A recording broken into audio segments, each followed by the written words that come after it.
Man, Boggsy, I hate to do this, but you just defined the story arc of our podcast. Right? Here's how I wrote it down as, from yachts to knots. Yes, people, I wrote that line. This week on the podcast, we take a deep dive into how we document the spices of life and how we have told these stories throughout human history. How we shape storytelling into a memorable format that we all, no matter the culture or language, can resonate with. It's crazy for me to think from a storytelling perspective that the history of storytelling can really be defined just by six arcs. And just these graphs, which is lines that are going up and down. It's really crazy. We'll break down what these powerful tools are, how they can help you in work and in your personal life, and wonder why we don't get taught these in our academic careers. It's still the simplicity of storytelling in a nutshell. And the first time I found out about story arcs, you reveal it and you uncover it and you're like, man, this is incredible. And you think about it some more, it's like, oh, this all makes sense. This isn't something new. Why haven't I learned about this? No matter the situation or circumstances, there are many stories that have yet to be told, maybe even your own. As bad as things can get, as good as things can get, the story's not finished. That's what the cool part about everything is. It's so cool. It could be someone you meet tomorrow walking around the corner you've never met before in your whole life. They could change your life. Something that you achieve tomorrow could change the way you live. It's so cool. I love it. It's so cool. This is the true story of two washed-up sports guys who chased the dream. Private flights, championship rings, running sideline to sideline on per diem and adrenaline. We gave our 20s and our 30s to the industry, pulled off miracles that were never in the job description. In return, low pay, long hours, and we still got cut from the team. This is about what really happens behind the badge. The burnout, the bad bosses, the dream job that didn't love you back, but also the lifelong friendships, the chaos, the holy shit stories you couldn't make up. And somehow, despite everything, you'd still do parts of it all over again. This is one for the ones who lived it, loved it, hated it, and still kind of miss it. For everyone who's ever asked, how in the hell did we survive that? We're two former sports insiders with more than 40 years of experience and more than enough scars to make fun of it all. And just enough trauma to start a podcast instead of going to therapy. I'm Brandon Barca. And I'm Andy Boggs. And this is No Longer Credentialed. We once had access, now we have opinions.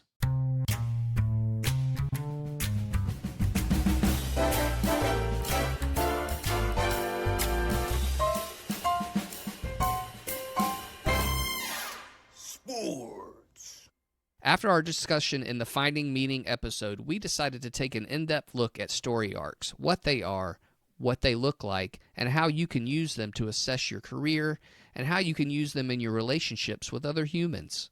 There are 6 story arcs that I'd like to concentrate on. All movies and all books have a variation of these type of arcs.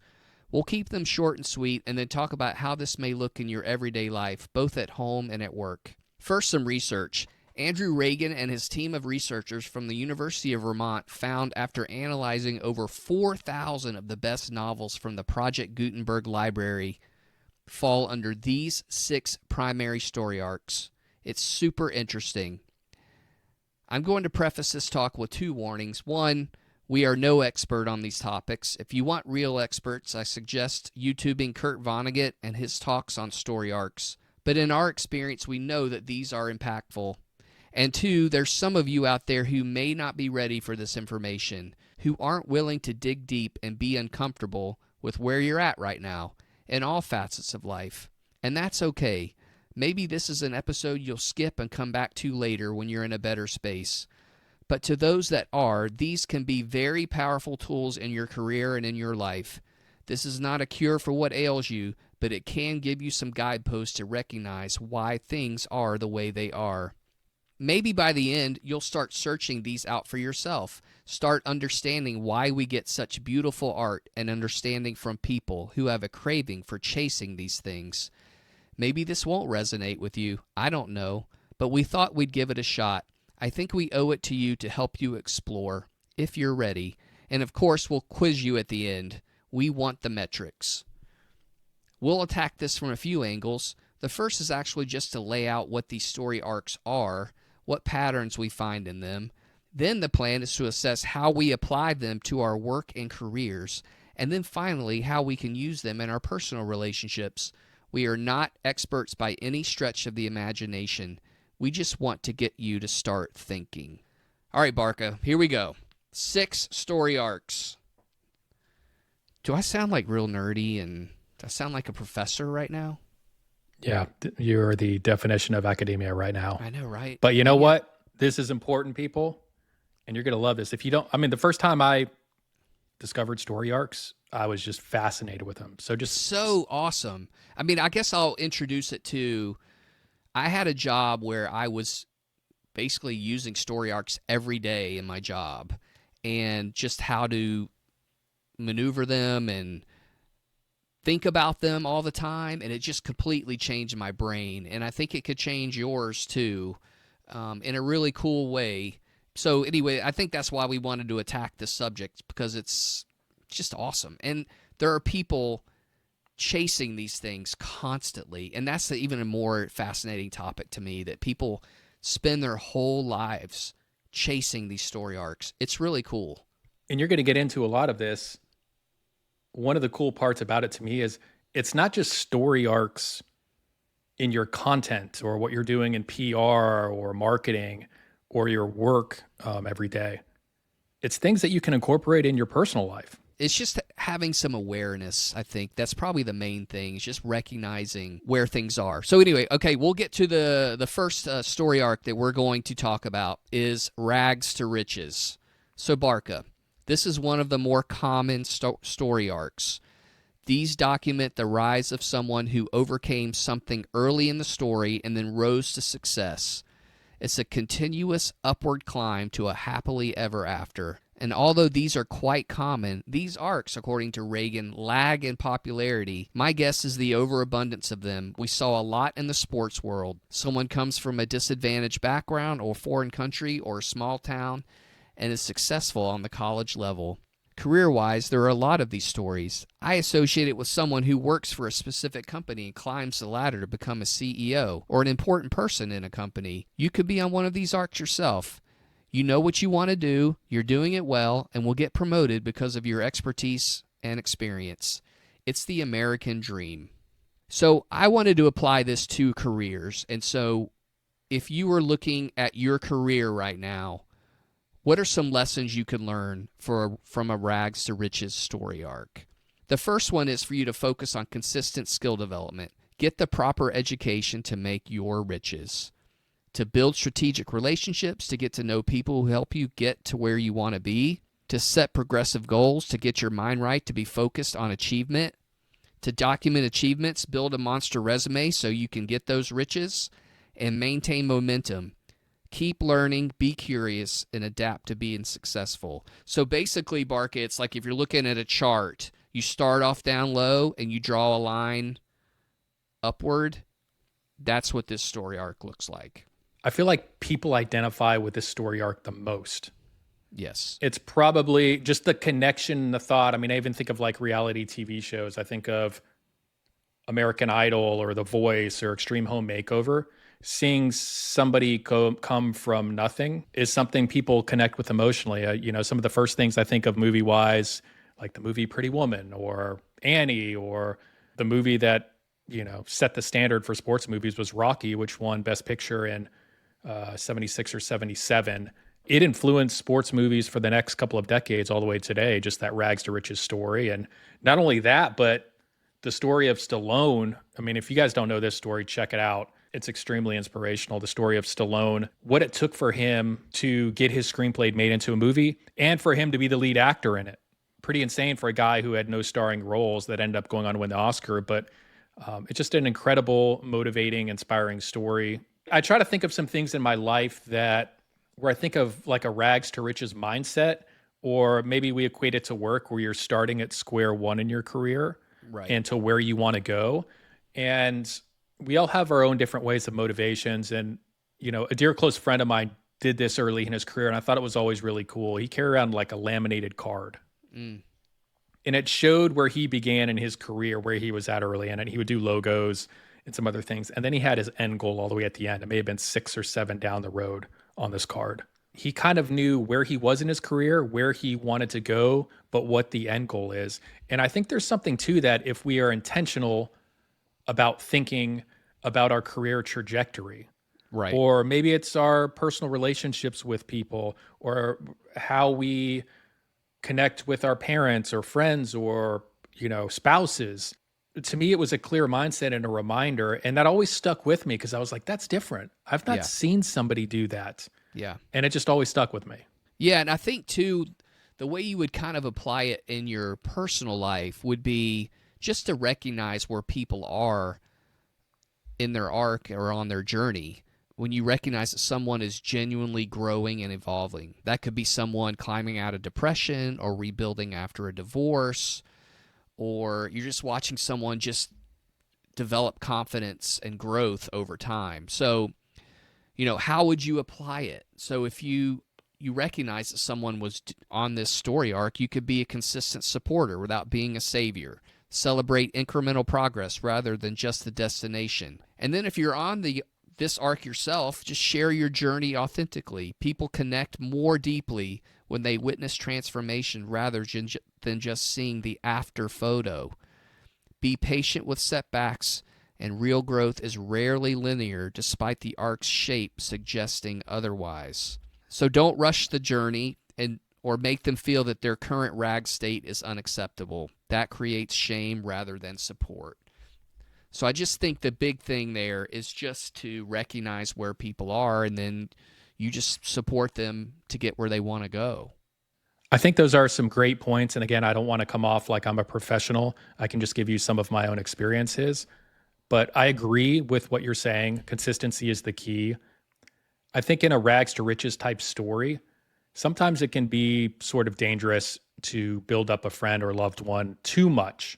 You want to support them, but when things start ascending, sometimes they can get out of control, especially for somebody that's either been in the dumps or whatever they're experiencing. But you don't want to like overly inflate their egos and contribute to a false state of mind. Which could lead to another story arc.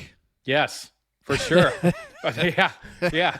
It can go down quickly. Yes. I want to go back on rags to riches because as a creator, I think there's no better story. And one of them that I saw recently, whether you're a Barstool person or not, there's a streamer named Hogsdale. It was all over social media during the start of the MLB playoffs. He'd been doing radio calls of the Red Sox games in his basement to basically nobody. Just, it's probably like this show right now. Yeah. He put in years and years of work. He gets discovered by Barstool because one of his video clips after the Red Sox beat the Yankees, I think in game 1 of the playoffs, went viral and caught the eye of the top people at Barstool. And then they brought him in and gave him a chance. Then they gave him a contract to join the company full time. And now he gets a shot as a big time creator. I'm just somewhat attached. He had this video on there and he seemed pretty genuine, Hogsdale, where he was just thanking everybody. Again, this was a kid or young adult in his basement, just feel like he's speaking to no one. And then all of a sudden to kind of come out of obscurity and someone who's been grinding and doing content for years. I don't know. I feel like we all have a place in our heart for those moments. Again, I'm not sure there's a story arc that people love more than rags to riches. It's one that we see, at least in America, we see a lot of those. And it's reality shows. Almost every reality show. It is now. A reality show. And so it's kind of the American dream that we all kind of identify with and love to see. We love to see someone make it from nothing. My job that I had, I was researching people who had some of the most not horrible, but sad backgrounds, parents pass away or grow up with, no money or being homeless as a kid or living by yourself when you're 16. I did, there was a major recruit, major star in high school. He lived by himself because he lived with his grandmother. His grandmother passed away, and he's living by himself. And he makes it. Now he's this incredible star, and he's very successful now in his life. He's not playing sports anymore, but he's doing other things, and it's just really moving to see that. And then you walk around, there's like 6 billion people on this planet. Like, you just don't know where people are in their lives. When you kind of think about it from that perspective, it's very it's inspiring, kind of. It's inspiring, whether it's something that happens at work or just somebody you know in your personal life. Right. I don't know about you, but I get a lot of joy in seeing other people's success. Me too. And means a lot to me. And so, honestly, there's probably a lot of these rags to riches stories that I'm not even aware of. Mm-hmm. Maybe just because I'm not thinking about it intentionally. Right. And so that's why I like this exercise. Yeah, I mean, it just makes you more aware, I think, if you let it. If you can sit there and, now I don't do this all the time.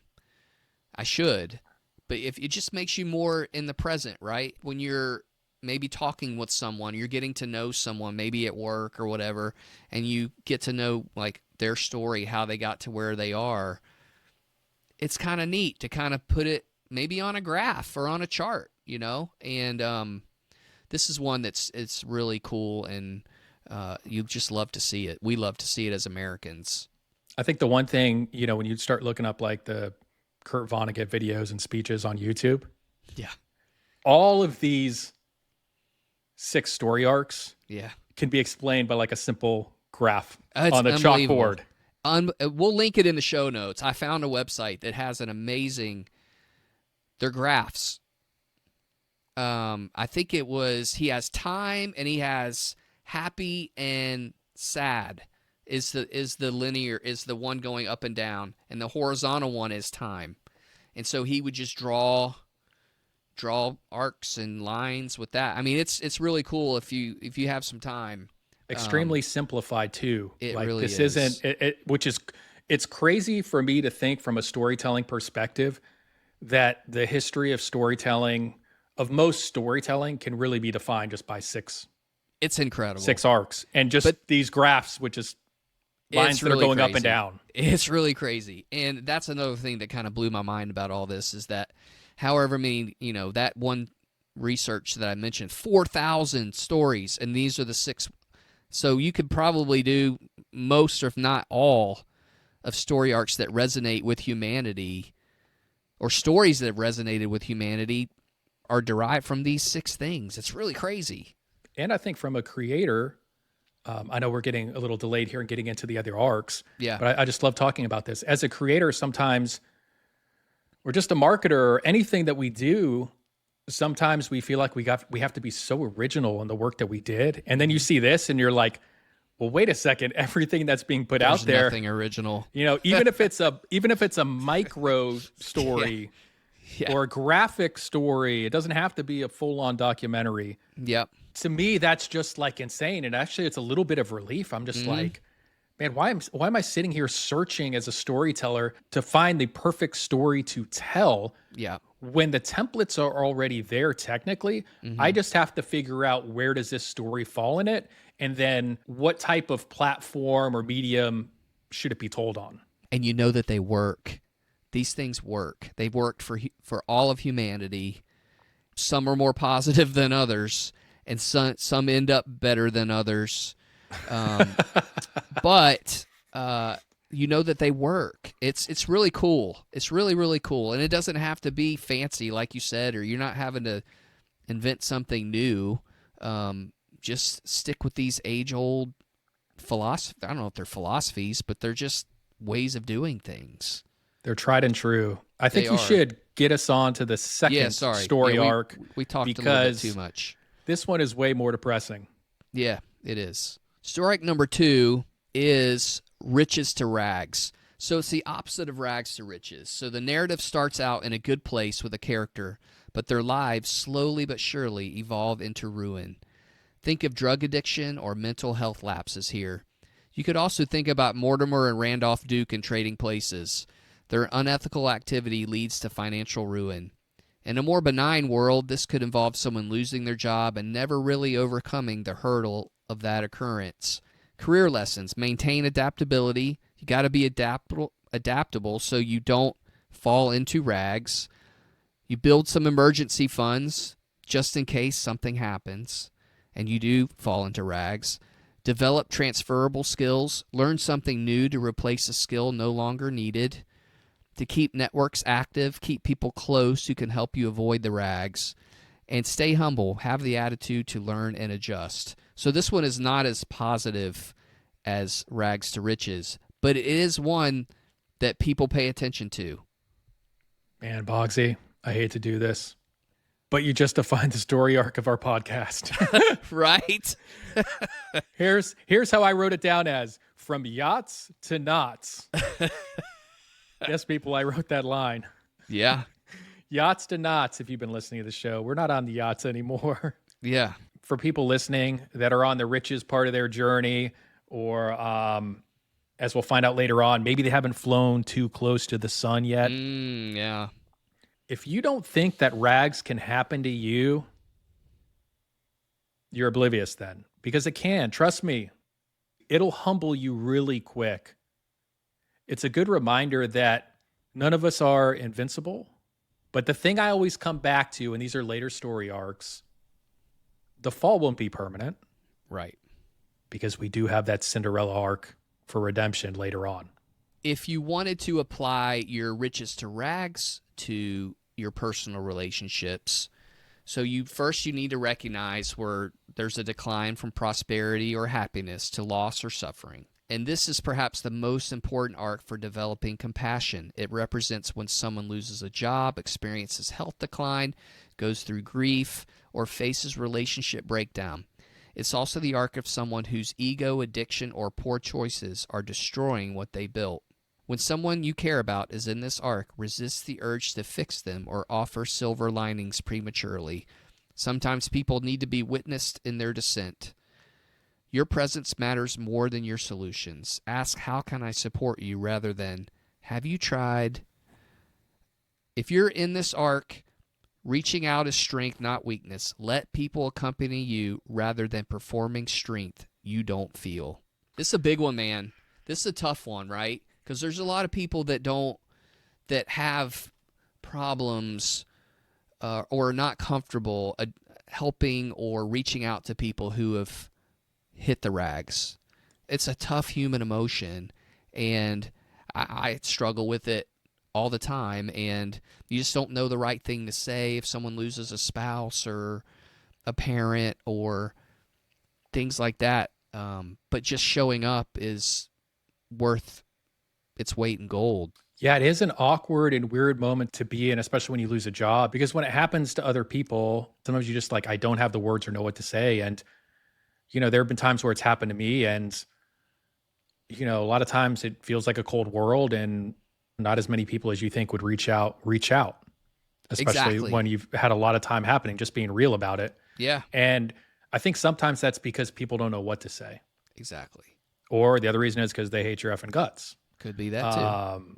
But there were times that I would, when I was in that rags, that just a simple phone call or a text, not looking for hey, that was BS, what happened to you? Right. It's more of just a comforting support of hey, man, I'm here if you need anything, just to check in. And so I think you hit on something about resisting the urge to fix someone in this state. I can only speak again from my experience, but when I've been in the rag state, I typically don't want somebody to fix me. Right. Unless I reach out to them and ask them directly and say, hey, look, man, I really need your advice.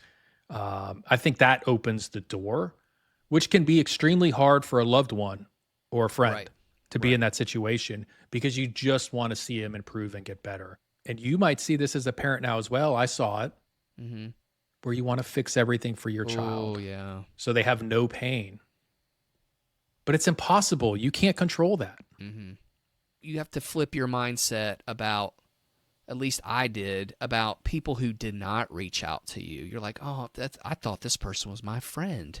I thought this person was my ride or die. And then, you lose your job and it's just crickets, or something happens, it's just crickets. But then what you have to do, at least what I kind of did, was you have to appreciate the people that do reach out to you. people that do send you a note or reach out on LinkedIn or whatever, like you can't dwell on the things you don't have. Just dwell on the things that you do. And to me, that was a big thing. I mean, I've lost my job a lot. And I always wonder, like, why didn't this person reach out to me? Like, what? Like, I thought we were close. But then again, then you have to think, well, maybe they're just not comfortable to reach out. They don't know what to say, and so they don't. And at the end of the day, that's okay, right? I mean, it's just you live and you learn, and just some people are different, and you just have to just accept it the way it is. Yeah, it's a weird spot to be in, especially in an industry where you're in the trenches with people day in and day out, and it's a relationship business. And then when the relationship just gets cut off for an extremely odd reason, where everyone's in a bad position, right? Like you're no longer going into work at this place again with these people. Right. And I get it for the people that still work there, because it's a weird spot of like, I'm still working for this company that's paying me versus somebody who just got let go. Right. So I get that dynamic, but we've talked about this in the past. There's a human element to all of this. And one thing after being through that experience is something that's been important to me is reaching out to peers in the business and sending a text or a message if something happens. And so, I think that's part of the maturation process too, of like, you know what, when I had this happen, it was just good to hear from people, because the silence can build and the darkness builds. And it's a very, very rags places where you don't feel like it's going to ever get back to riches. Yeah, it can hit you pretty hard. So just know that that's there, that's out there. That could be someone's life. Just be aware that people could be in that space. But talk a little bit about being a parent. Mm-hmm. You want to fix everything for your child so they don't have the pain that you've suffered from yourself. But coming to grips with it's impossible. Part of the journey of life is learning how to bounce back. Mm-hmm. Coming to grips with failure, exploring ways you could have done things in life better at times. And to me, where I end up having the most love and being the most thankful for in my heart is just feeling supported in times of adversity. And the support system to me is a real key part of the healing process, more so than the fixing part of things. And we should be there for loved ones. But from a parent thing, you learn the hard way. You're like, man, I can't fix everything. It hurts sometimes too, because you know how cruel the world can be. You lived it. And sometimes you wake up in the middle of the night, you're like, I don't want him to experience that. Or I had a dream that he was experiencing this, and that. Again, at the end of the day, we do our best. But that's really hard to put into practice, right? It's a hard thing. It's really, really tough.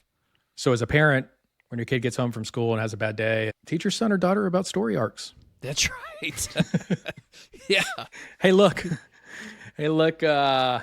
little Johnny. Yeah. I understand. Here's the graph right now. Here's where you are right now. You started here, and now you've gone down here. Yeah. Yeah. And I think this story isn't over. Yeah, and I think that's the thing that we also need to realize, too, is that we hear about this all the time. It's throughout society. But things are not linear. Things just don't go in one direction. Like rags to riches. Like I'm sure there's some dips along the way. But most of the time, things in people's lives are not linear, especially in this day and age, right? It's not like someone's working for GE for 50 years anymore. Or whatever. I mean, it meanders all over the place. And I think if you can understand that that's just the way things are, and that's the way good stories are made, then maybe you can kind of get something from that.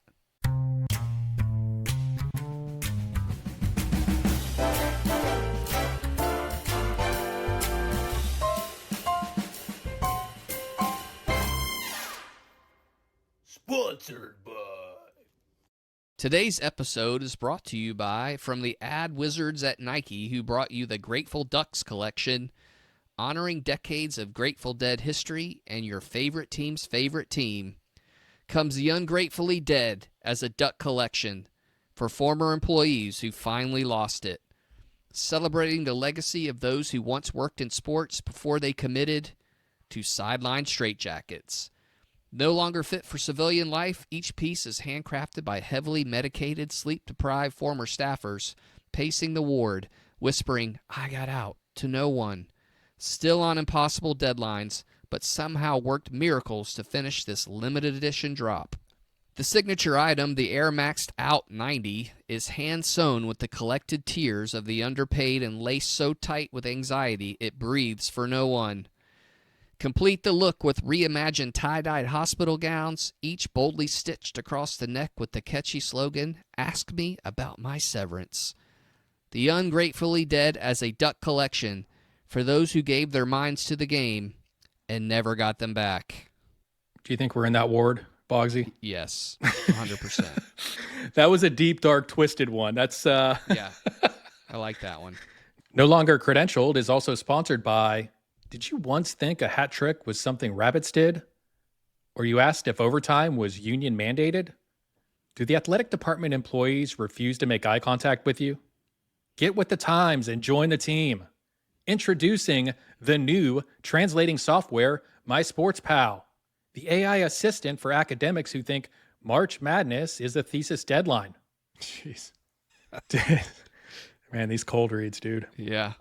Did your release once read, "Felicitations on your recent athletic triumph in which your team demonstrated superior competitive prowess through strategic ball advancement methodologies"? Plug that dribble into MySportsPal and voila! It gets translated to "hell of a game. That fourth quarter drive was clutch." Now, when you see the football coach at faculty meetings, he actually nods at you. It's the greatest achievement of your career. Finally, you'll earn just an ounce of respect from people whose jobs you definitely don't resent. MySportsPal, because good game is apparently 2 words. Available wherever academic insecurity is sold. Did you get joy out of that one, me reading that? I got a lot of joy out of that one. That was a great one. What are you trying to say here, Boggsy? I'll let the ad do the talking.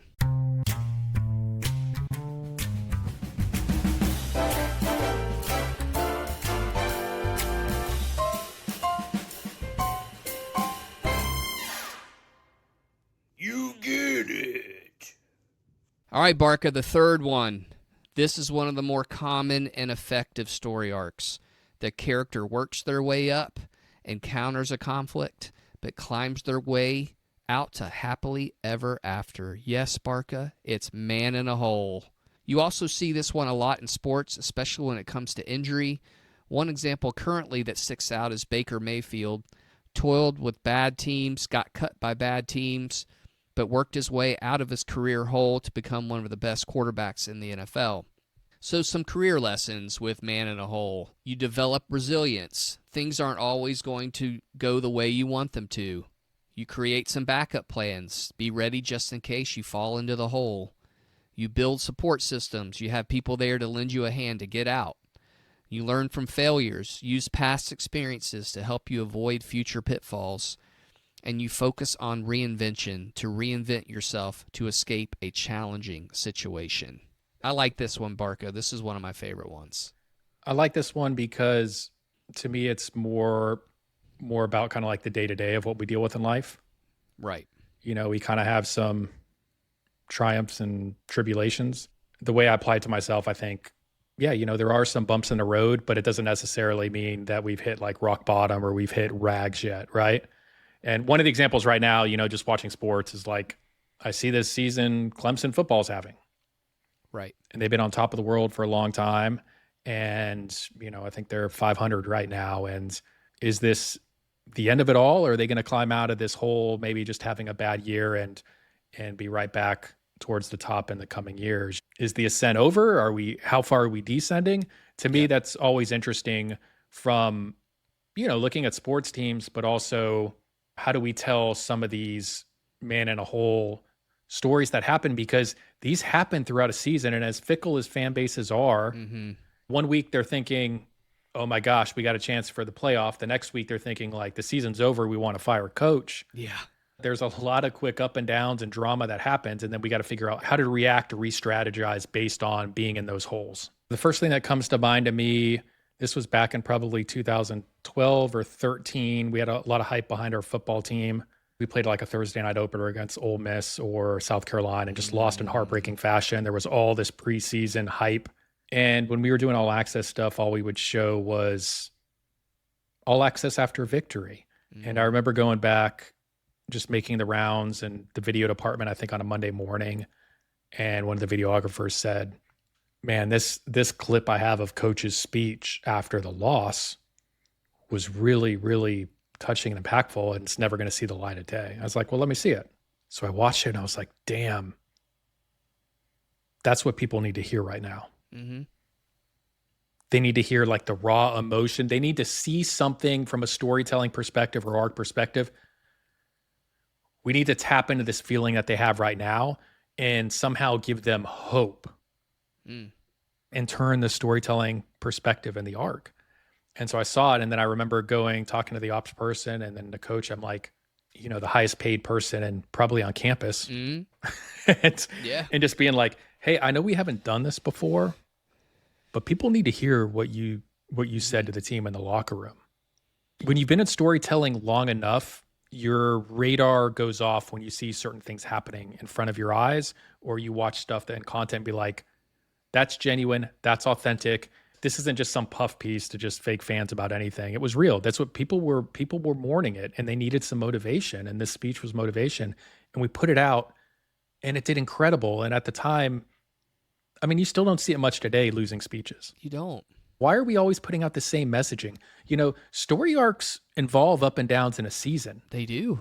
That's what happens. And I think we get away from some of those things. But from that, and then I went back after and coach saw a good reaction and the ops people did. And I built more trust with them because I sold them on why it should be put out. Yeah, I just think it's the genuineness and being authentic that fans really, really resonate with. And, you know, I'm going to go on a side here, but it's also kind of why like school writers and people affiliated with teams, they're just not really taken very seriously. I mean, they do good things and they help out around the department, but it's also, they're not being real with people.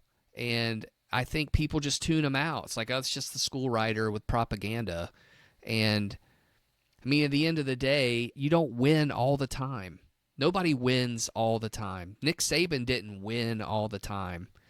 You know, Dean Smith didn't win all the time. John Wooden didn't win all the time. They won a lot. They didn't win all the time. And just to be more genuine about, hey, everybody's in a hole, you know? And recognize where you were. Now, could a place like Indiana accept the fact that, hey, we were bad? I mean, the proof's in the record. Like, it's the worst Division I team, I think, in the last 30 years or something when it comes to win-loss records. And can you as a university, a department, or a coaching staff admit the fact that it was bad at one point? I think that's what college athletic departments kind of struggle with these days, that, you know, there's a point where it wasn't good.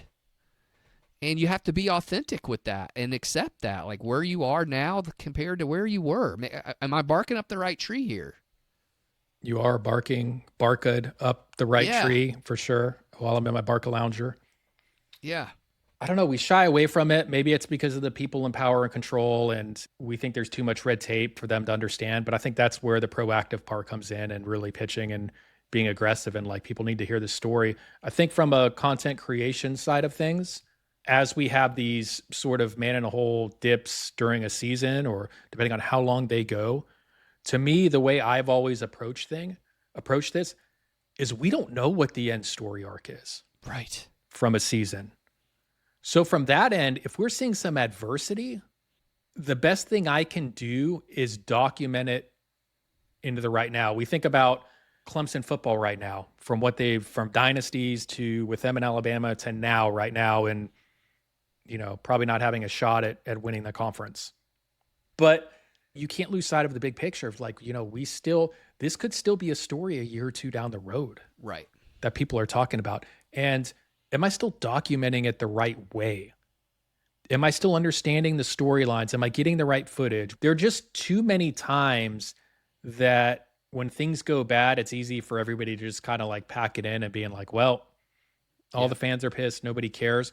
But from a strategist, from the content side, from the PR side, from the marketing side, sometimes those moments you'll find the most genuine types of content. So whether I'm archiving stuff, cataloging stuff, or capturing stuff in for real-time content, I need to be thinking from these story arc angles, like, what does this big picture look like in the grand scheme of not only this coaching staff, but maybe the history of being a fan? It's big, and they're so fun to be around. I mean, I just think about like Leicester City comes to mind, Premier League team. Yep. When did they win the Premier League?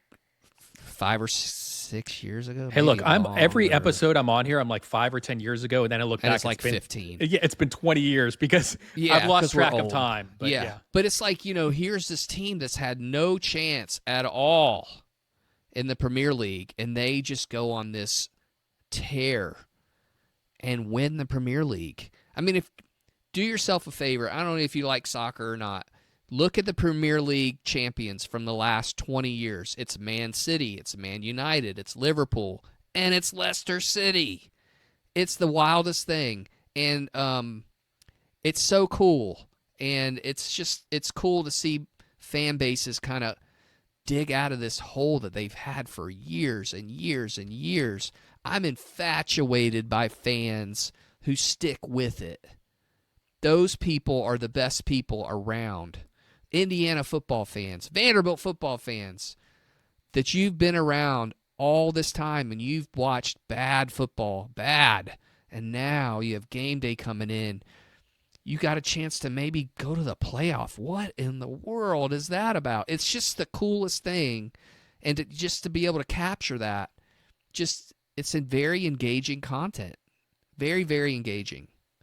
And it's easy when you're caught up in a moment like what's going on with the football team here locally. You're just trying to survive with day-to-day stuff. Very much so. You can't lose sight of the larger storytelling piece in play to all of these things. Yeah, and hopefully you have somebody thinking like that in whether it's in higher positions or not. Right. It's just stuff that it could generate revenue in the future for all you know. Lots of revenue. Future fans. I mean, you could have future fans, right? You're building future fan base right now if you handle this situation correctly. So we'll see what happens. I don't know if did you talk about the relationship side and how to apply it if we got into that? Oh, no, let's do that. So applying man in a hole to your personal life and your personal relationship. So the pattern is things get worse before they get better. A descent followed by recovery. So in relationships, this is an arc of resilience and one you'll see constantly. Someone goes through a crisis, an illness, or a job loss, but emerges stronger. It's also the pattern of arguments that lead to deeper understanding or difficult conversations that ultimately bring closeness. So how do you apply it? Well, when someone is in the hole part, they need to know that this isn't their permanent state. Share stories of others who've climbed out of similar holes. Your belief in their resilience becomes a rope they can hold on to. So in conflict, remember this arc when you're fighting with someone you love. That terrible moment of disconnection can be the hole that leads to breakthrough intimacy if you're both willing to climb out together rather than abandon each other in the pit. Well, that's kind of deep. Man, I connected with two parts of this. Yeah. One, when you're in a hole, for example, say you have a work conflict, say it's with your boss, and I've been there before, and it's just eating at you and eating away, and you feel you're in the dumps and it's weird and you don't know what this means. Like, are you going to repair the relationship? Are you going to have to go work somewhere else and make a life change? And some of the best relationships I've had with people still to this day are because we had those difficult combos. Yeah. And maybe we didn't see eye to eye and there was a conflict, and maybe there wasn't complete resolution. I don't know. I feel like bonds typically grow stronger. That sounds cliche to say, but because of it, if you are able to sit down there and talk it out after, whether it's a couple days after maybe that conflict happens, or maybe it's weeks after, whenever it is. And probably some of the unrepaired worst relationships are the ones where there was never resolution. All right. So we're going to go to the fourth one here. Love this one. This is a good one, dude. They used to read us the Kid Icarus story in grade school. That's the first I heard of it, and I was just always like fascinated by that story. In Athens, there's a statue of Icarus in the middle of the city. It's like in the middle of a roundabout. There's a statue of Icarus. I remember seeing that while we were there. I was like, man, that is pretty damn cool. Do you think they tell the Icarus story in schools anymore? Because if not, we need to get Icarus back in the schools. Yeah, I know. I bet in Greece they do. Did you? Greece. Did you have a teacher that read you that story early on? No, I didn't really. I did not hear about this until I took a Greek mythology class in college. It was awesome. I still have the book around here somewhere. It's like it's coming apart, but it was just all the main stories in Greek mythology, and it was really, really cool. I really, really enjoyed it. But yeah, this is one that's that resonates with a ton of people. So the fourth story arc we're going to talk about is the Icarus story arc. It's the character that flew too close to the sun and had a dramatic fall after rising up. Could be a CEO who built himself and his company up to great heights, but expanded his business into an area that was not successful and brought his whole company down. This is one of the most popular story arcs among literary classics. The Great Gatsby is a good example, and a warning, usually a title with great in it normally does not end well. In movies, the Titanic is a good example. Build the ship and make it unsinkable. Have all of the richest people on the ship. Then the ship crashes when the boat captains don't see an iceberg. So your career lessons you can take from the Icarus story arc is practice sustainable growth. Don't grow too fast. Maintain work-life balance. Keep in mind what really matters to you. Stay grounded. Don't think too much of yourself to make mistakes that are avoidable. Keep ethical boundaries. Don't blatantly break rules, norms to achieve goals. It could lead to downfall. And seek feedback, which is to seek advice and have someone who can tell you if you're flying too close to the sun. Barca, this is a cool one. Yeah, I identify with this one a lot, and a couple things that stand out. Seek feedback. Man, that's a difficult one to do. When you're flying too close to the sun, a lot of times you just don't want to hear what anybody else has to say because you're on top of the world. Yep. I love the don't grow too fast. This one hits home because, this goes back to the Scheffler conversation we had maybe like 10 episodes ago, the arrival fallacy stuff. And you don't have to have it all overnight. I know the pay and the title is extremely important, but sometimes it can take 10 years to get where you want to go. So don't grow too fast is definitely a lesson I would pass along to the younger generation. And then the stay grounded one, that's the one to me it's a gut punch. Yep. Because in these moments of success, it's easy to become overconfident and let your ego get out of control. That's happened to me, and I kind of wish, as we were speaking earlier in the podcast, that I wish I'd kept this specific story arc laminated in my pocket during my career, just as a reminder. Don't fly too close to the sun. So how can you apply this to your personal life? So the pattern is there's success or elevation followed by a crash, often due to hubris or overreach. This arc teaches humility and helps you spot warning signs.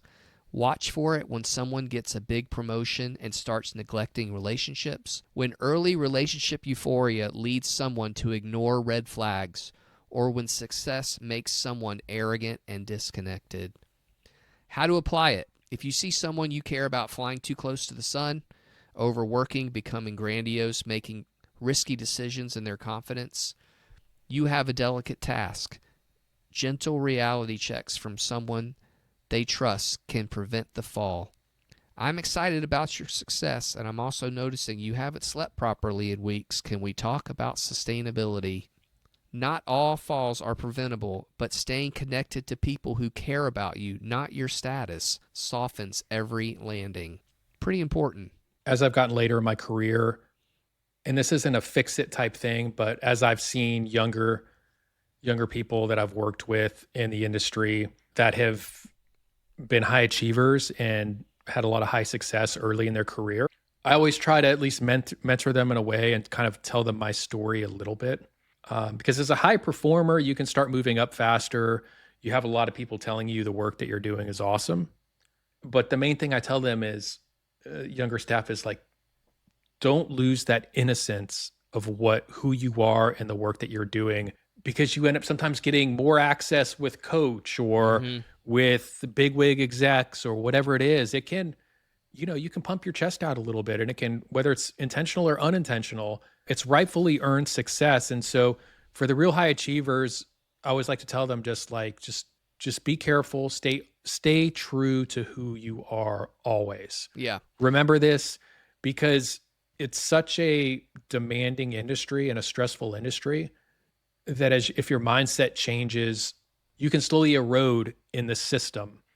And so power and money and title, all of those things can start corrupting you when you start moving up the chain, when you start making more money, and you start feeling like your voice is more important.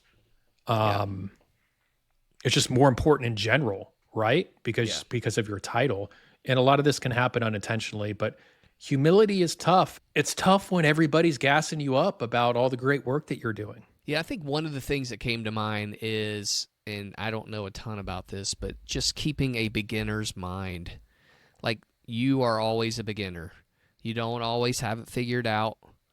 That could come from a bunch of different things, because I think, to me, I don't think we ever figure anything out.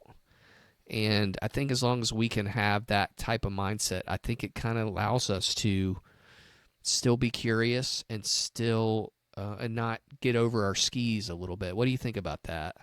It's exactly what I was saying, that I think it may be one of the most difficult things to do as your career goes along. To staying in that initial mindset of that beginner's mindset, that this is where I came from. You lose some of that as you just go along. And I think it's unfortunately sometimes inevitable, but if you could somehow bottle up whatever that emotion or feeling is, still be inquisitive, still be open to learning, still be willing to treat everybody the same way that you would have wanted to be treated, whether you're entry level or at the top. And it's easy to lose sight of those things. And so I think that mindset's extremely important. I think it's the ego thing. And I've heard this before in sports and stuff, because just there's so much power and control, and it can just consume you and eat you up and make you lose your mind. Yeah, I mean, for you to kind of think about, the NBA just started and how great these players are and what they can do on the floor and how hard they've worked to get to where they are. And then they're on national TV. They're having a microphone put in their face all the time. And to be able to stay humble and not fly too close to the sun, man, that is a big, big task. And a lot of these guys do it. I mean, maybe we don't read about all the crazy stuff that they're doing. It's just a really, really hard thing to do, but it's doable. All right. Moving on. We need a better arc. We just need a more positive arc. What do we got for the next one? The next one is more positive, dude. There we go. This one is called the Cinderella story arc. The one we all know and love from the Disney movies.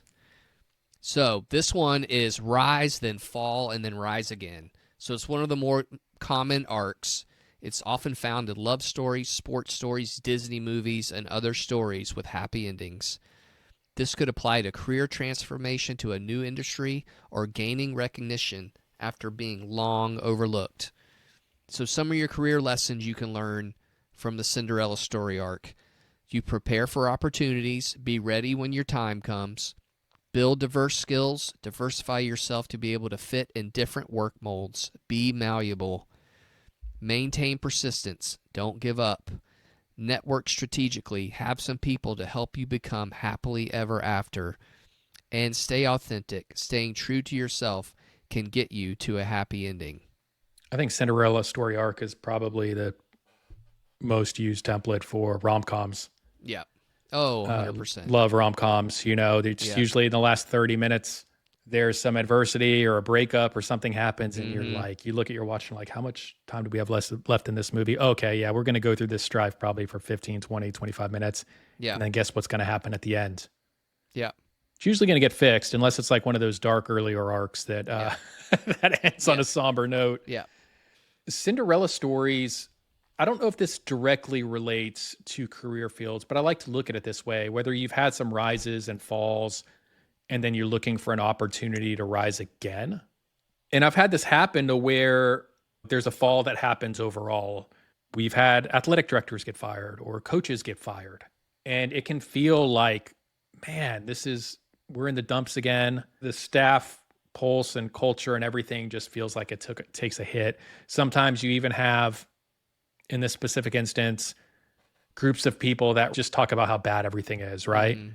Maybe the coach shouldn't have been fired or the AD shouldn't have been fired. And I always looked at this situation as a Cinderella type moment. I'm like, no, we're going to rise again when I'm thinking about from my personal career. Yeah. And so from that end, the advice I would give people is instead of standing in the corner and bickering about all the bad things that are happening, I look at it as an opportunity for that Cinderella type story. Yeah. So I always advise people, hey, be ready to buy in rather than being a part of the group that gripes about everything. I think just staying level-headed, if we want to go back to the Icarus thing, Yeah. and just putting in the work. And when you have that fall, the rise can happen, but you got to be ready for it. You got to be someone that's a positive life force. You got to be someone that's bringing value to the company. And you got to show that you're committed, even through adversity, that you're, gosh, I'm drinking the Kool-Aid here with the team speak, like we're all in this together. Because there can be a lot of strife across the department when that fall happens. So the way you can use the Cinderella story arc in your personal life, so the pattern would be starting in a good place, experiencing a significant setback or suffering, then rising to an even better place. This arc captures the reality that sometimes we need to lose something to find something better. It's the person who gets divorced, but then meets a truly compatible partner. It's losing a toxic friend group, but finding authentic community elsewhere. So how can we apply it? When someone is in the middle fall section, they often can't see that something better might be coming. Your role isn't to promise a fairy tale ending, but to help them remain open to new possibilities while grieving what's lost. Say things like, I don't know what's next, but I know you have the capacity to build something meaningful from this. So the critical insight here is the Cinderella arc reminds us that sometimes the better place isn't a return to what was before, but an evolution into something new. Help people release the fantasy of restoration and embrace the possibility of transformation. Barca, that's big, man. That's deep.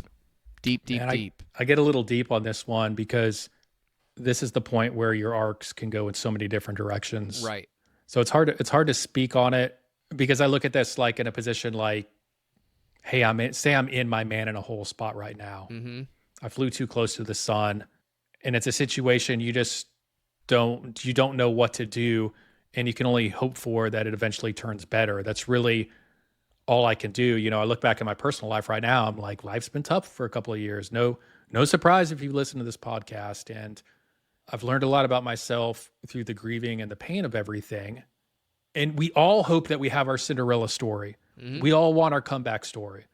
And so from that standpoint, you hope at some point you get that break or someone takes a chance on you or someone believes in you, whether it's work, your professional life, or your personal life. Mm-hmm. The one thing I've come to learn is like, it can't be rushed.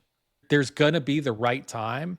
I know for me personally, for any type of Cinderella story, is that I just have to keep working on myself day to day. The things that I can control and do to make myself a better person.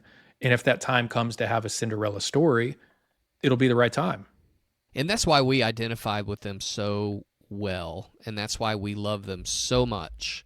It's because there's a lot of conflict that you have to overcome sometimes, internally, externally, all kinds of different conflict, and it's hard. It's really, really hard.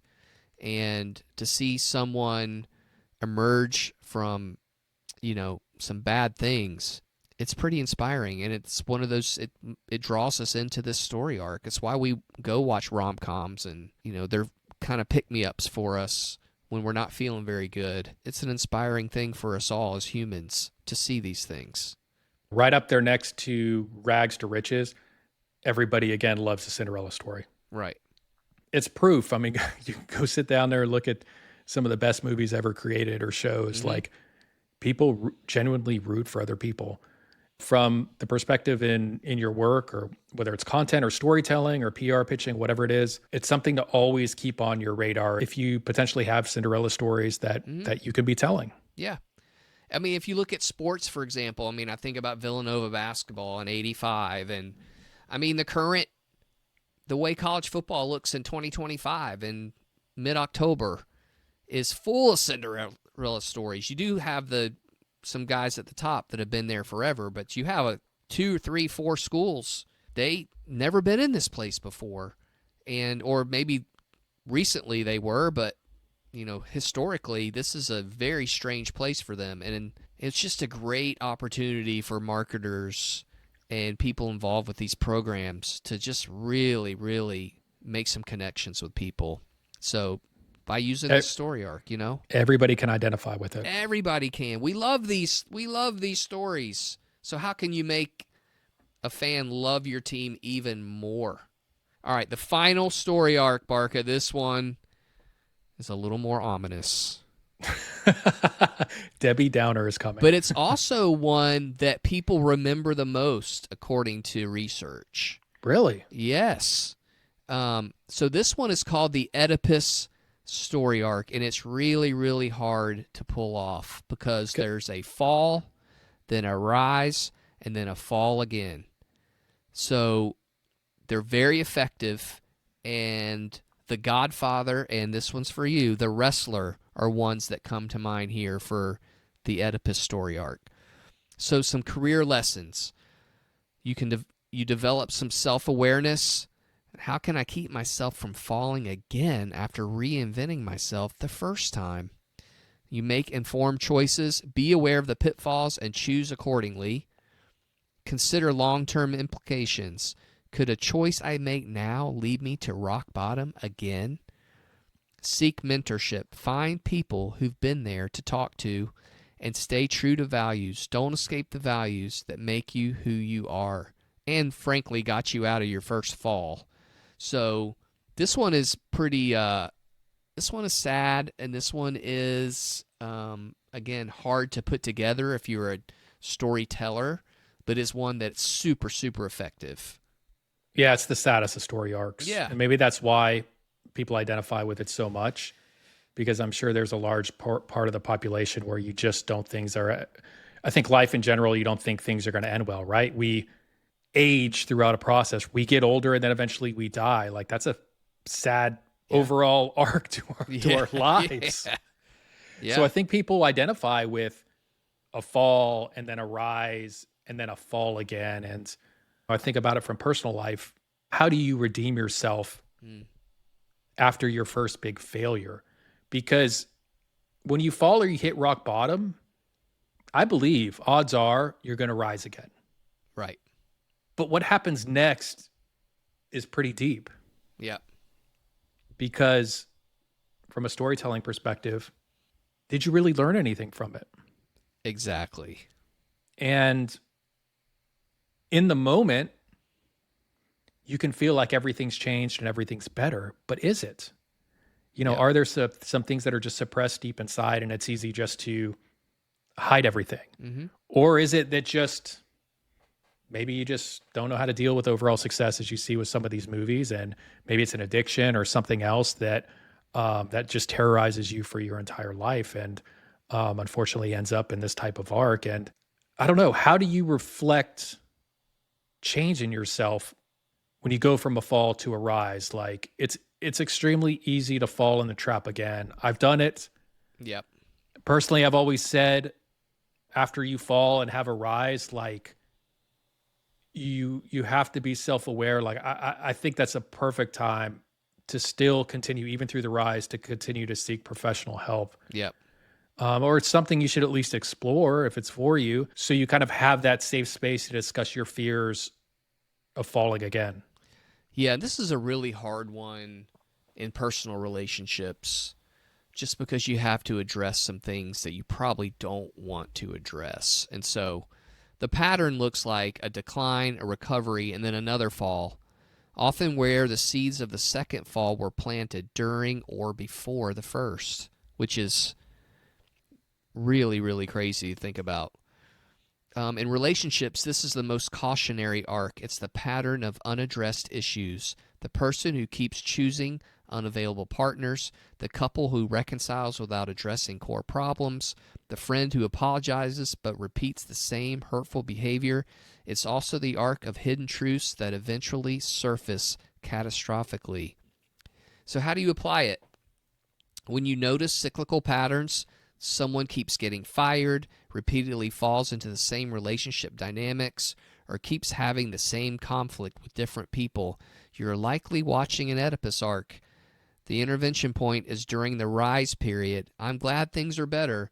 What are you doing differently this time to make sure the same pattern doesn't repeat? For yourself, this arc is an invitation to excavate root causes. If you keep experiencing similar falls, ask, what am I not addressing? What truth am I avoiding? What patterns am I repeating? Often this requires professional help to see our blind spots. In relationship with others, if someone is in their second or third or fifth fall of the same pattern, you may need to adjust your expectations and protect your own well-being. Compassion doesn't require you to ride someone's cycle indefinitely. Sometimes preventing the Oedipus arc requires facing painful truths during good times, which is exactly when we're most tempted to leave well enough alone. Whew, man. That one, dude. It's depressing. That one is so depressing. And when you take a look at it, you can understand why people are drawn to it and why literary greats, they base their stories and novels and films on these things. And it's things that you remember. You remember. And man, that is a tough thing to address sometimes, you know? When I think from the content storytelling end of doing things, that it's a story that needs to be told. Yep. And if I'm looking at just the overall big picture, it's probably a story of somebody from a previous generation, not on the current team, but something, it's life lesson involved, right? Right. It's something that things aren't always flowers and roses and bouquets and all those things. Like the old Rocky quote, life can hit you hard and knock you down. And sometimes people don't get up. And Yep. this is it's a pessimistic way to think about it. And honestly, I'm just kind of at the mode in my life where I'm just starting to get past this way of thinking. Yep.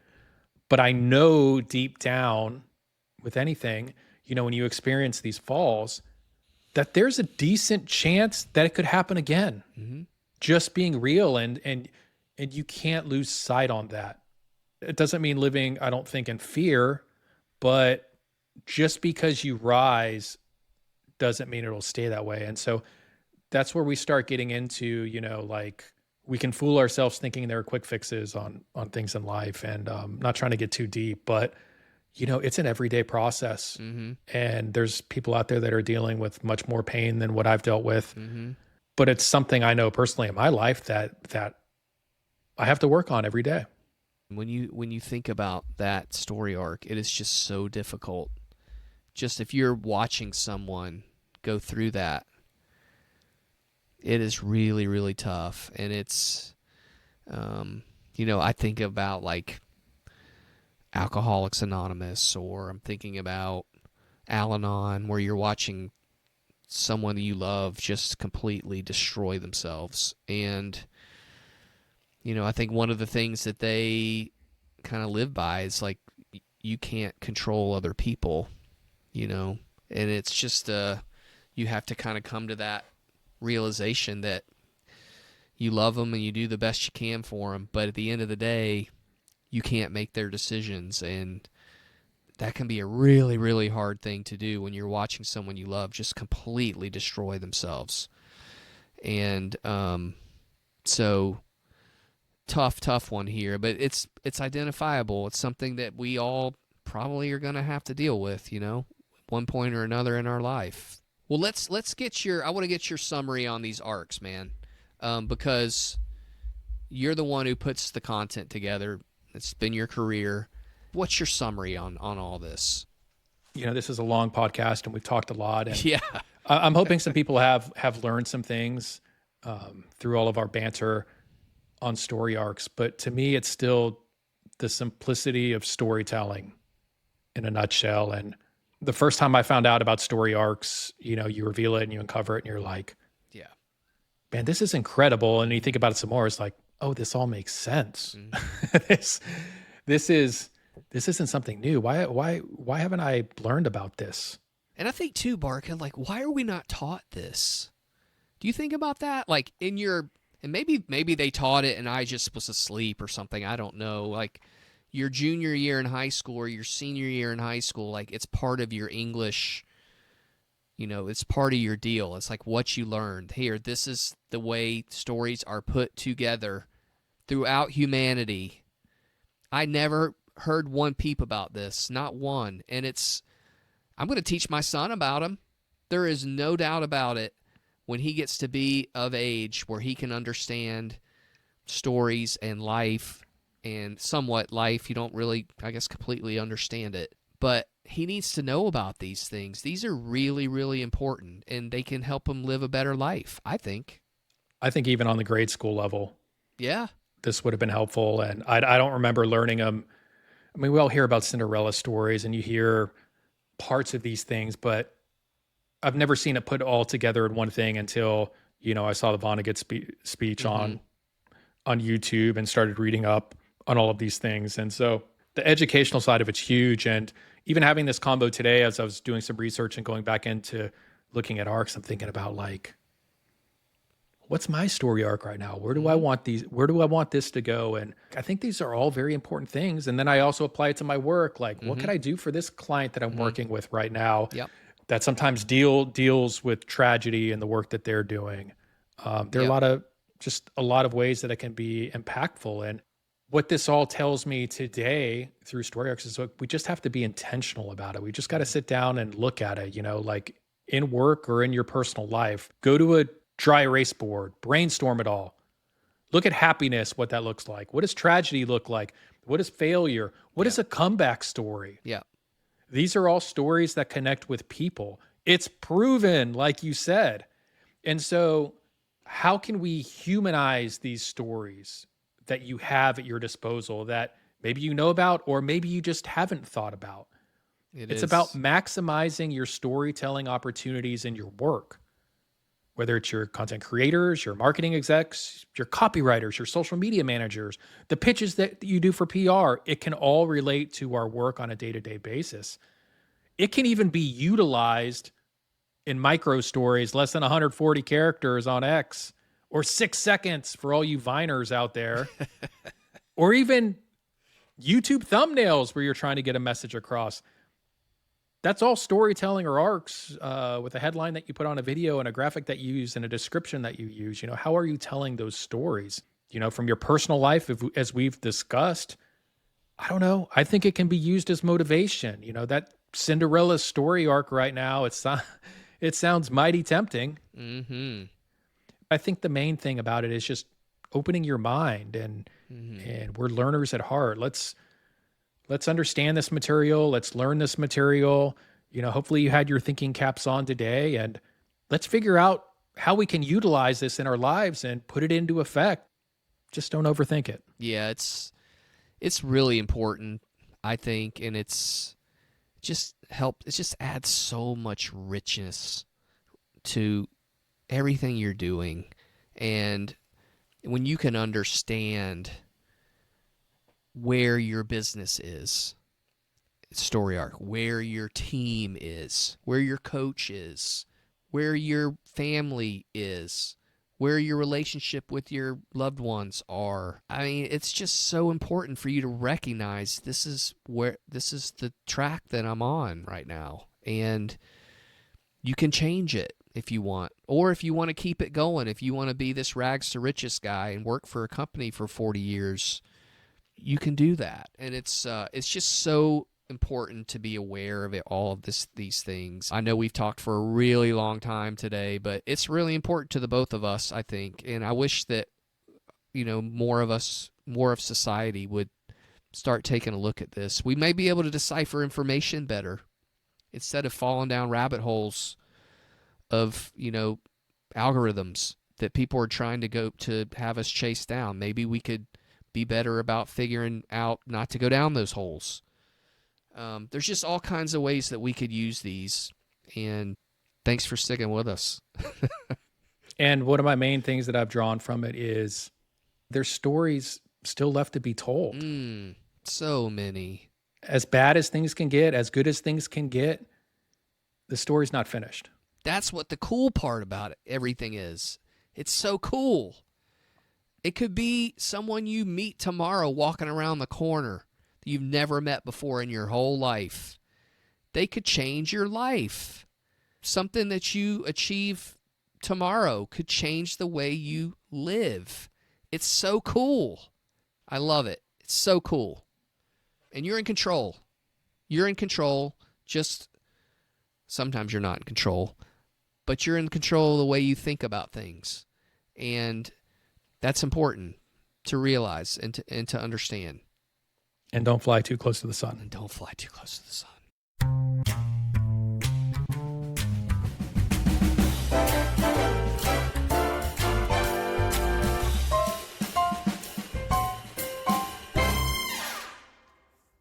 Time to wrap it up. And that's another edition of No Longer Credentialed. Thanks to all of you listening, and if you like it, tell a friend and give it a 5-star rating on your podcast app of choice. Don't forget to check us out on social media at NLC Pod on X, Instagram, TikTok, LinkedIn, and YouTube. We'd love to hear from you. Until next week, keep grinding.